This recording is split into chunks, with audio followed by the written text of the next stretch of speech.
All right, let's actually, we don't even need headphones. What am I talking about here? I was about to put my headphones on for the brain dump episode. We don't need it. We don't need it. We don't need it. We don't need it. All right, I'm keeping all this in, by the way. We're not editing anything out, man. Welcome to the brain dump episode. We just finished chapter 2 of Black Myth Wukong, and the game is really, really, really good. From what I learned from the last random episode is that we can get our thoughts and opinions out a little bit faster to not have you guys sit here and wait for me to waffle for like 20 minutes. So, real quick wrap up of chapter 2. We're in a wind, kind of deserty, sandy area, and we start off with a whole bunch of arrows littered in us, and we're like, what the fuck? Because from the last episode, it felt like we were kicking ass. So for us to start with, episode 2, or chapter 2, sorry, damn near dead is crazy. Anyways, dude comes out of nowhere with no head, and he's playing his little ukulele guitar thingy bobby bob, right? Little banjo. Anyways, he resurrects you, you're ready to roll, and off you go. And as you go through, you find various different bosses and monsters and whatnot. What I learned was, the guy with no head is actually like the shrine keeper of this chapter, even though in chapter 1, the shrine keeper was the little guy, little old man. So, it seems like as you go through the different chapters, you're probably going to meet new keepers, and they're probably going to be telling you more and more about the stories. So with that knowledge, with that understanding, I now understand better the end of chapter 1. It seems like you're playing the keeper's kind of, you're playing the chapter to help the keeper of the shrine fix their self, fix their story, fix their timeline. That's what it feels like. So, anyways, back to chapter 2, right? I ran into 2 major bosses before the final boss that really gave me some problems. So one was the Tiger Vanguard, and I feel like he's going to give a lot of people online a problem. Really fast, has a lot of like armor, counter parry moves. You're battling him in a sea of blood. It's crazy, dude. Great fight, love it, fantastic. And then I ran into I'm just gonna call him the Stone Vanguard. I forgot what his name is. But he's like this big rock. He's like Malphite from League of Legends. And he was fucking trash, dude. He beat me once, and I just felt disappointed. Because he's just tanky, and that's it. He's not even hard, he's just tanky. Takes you a while to kill him. So, yeah. Anyways, got to the final boss now, and it's like a giant, like, rat, but the rat can, like, control the sands. And when I tell you this giant rat is the most unfair, broken, stupid, ridiculous... I fucking hate this boss. I hate him. I hate him, bro. So he has like 3 phases, right? And like phase 1 is him normally doing moves. Then he goes into this like, I'm gonna dash out the map and then dash in and hit you phase. And then, and only then, he goes into like this, I'm gonna summon a tornado that moves around the battlefield to try and attack you while I do my attacks. Not only does he do all that, he has like command grabs. He can teleport, obviously. He has AoEs, he has range moves, and he has a whole bunch of moves. He summons this giant fucking statue out the sky to come down and slam on you for whatever reason. It's bullshit. It's the stupidest boss, dude. It's the stupidest boss, and I'll tell you why he pisses me off so much, right? Because he can go out of the map and hit you from out of the map, and you can't hit him back. And you can hit him and get him out of the map, but then he can hit you and you can't hit him back. So that's the first thing. The play area is not big enough. Make the play area bigger so he can't go out the map, so I don't have to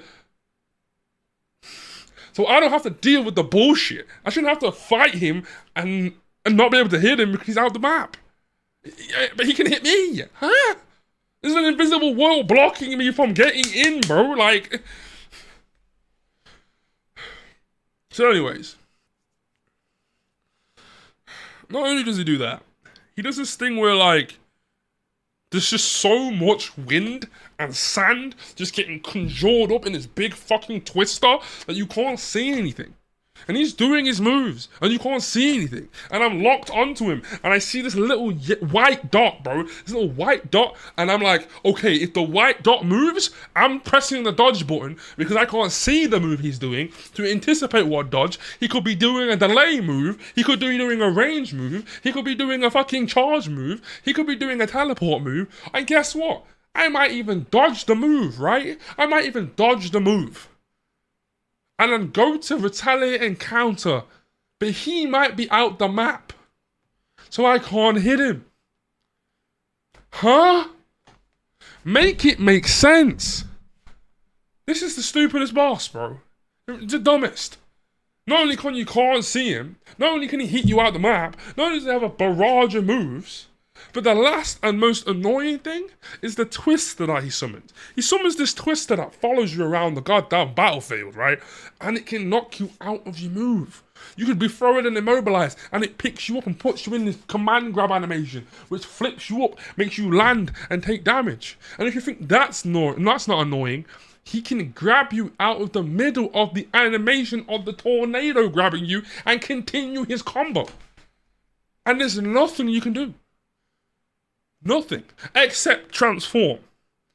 If you transform into one of your spirits, or if you transform into your the red wolf guy with the sword, the tornado can't actually pick you up. It does damage to you, but it can't pick you up. So once I realized that was the cheese, bro. That was the cheese. It was over after that. Finished. Finito. Done. And beating him felt so fucking great, bro. He is such a cheesy boss. I wouldn't be surprised if half of the player base don't beat Chapter 2. I wouldn't be surprised. Now, I will say this. I missed quite a bit of Chapter 2. I didn't get a chance to go everywhere because I just found myself on that boss. I didn't know he was the final boss of the area. So I kind of made a mistake by missing out like 3 of the locations within the same chapter. So I could have been stronger. And maybe that's the reason why, in the end of the day, now I've calmed down and I realized maybe that's the reason why I couldn't beat him so easily. Maybe that's the reason why it was so much more difficult than I thought he should have been. Maybe I realized that being level 31 and beating him was not the right level. Maybe I need to be 35 or something. You know what I mean? So, after you beat him, it turns out this little rat bastard has been carrying the head of the shrine keeper that's been playing the guitar. So he puts his head back on and it tells you his story. And his story is something along the lines of he's basically like, for lack of a better word, he's like hunting, right? Traveling the lands, and he stumbles upon this wolf. And this wolf is trapped in a cage, and he frees the wolf and tries to help it and nurse it back to life, right? And nurses it back to life, and he takes it home with him, and he's sleeping, and the wolf is sleeping all sound.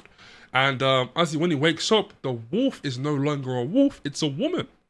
So he takes care of the woman, takes her under his wing, and those two end up falling in love and end up having a family, and everything is great and fantastic. It's a really cool, loving story. Now, we know Black Myth Wukong is not a happy game. Okay? Some bullshit's about to happen.